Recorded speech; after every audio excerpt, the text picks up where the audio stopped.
this person said that Joe Biden, that's the way I'm reading this comment within the text of that conversation and that video, Joe Biden weaponized the DOJ to try and interfere with an election. How did he do that exactly? If you don't mind me asking. I do know of at least one president that actually tried to interfere with an election, and that's our current president.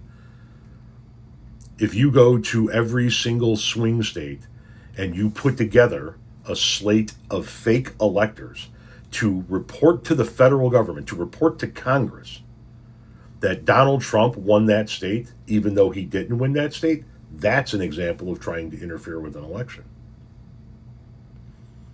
If you call up state level Republican elected officials and ask them to find the requisite number of votes it would take for that state's election results to flip into his favor, that is trying to interfere with an election. Trying to interfere with an election would be trying to limit the number of people that can vote, limit the number of polling hours there are, limit the number of polling locations there are, limit the number of ways you can vote by. Doing away with mail-in ballots and early voting, or saying that even though a ballot is postmarked by Election Day, if it comes in after Election Day, it can't be counted. That's trying to interfere with an election.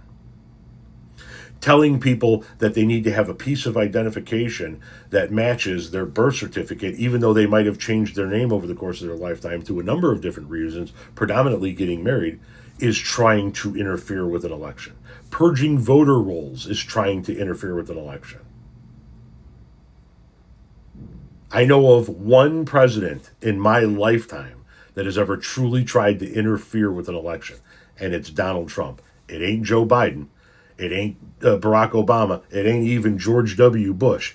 The only one that's done it is Donald Trump.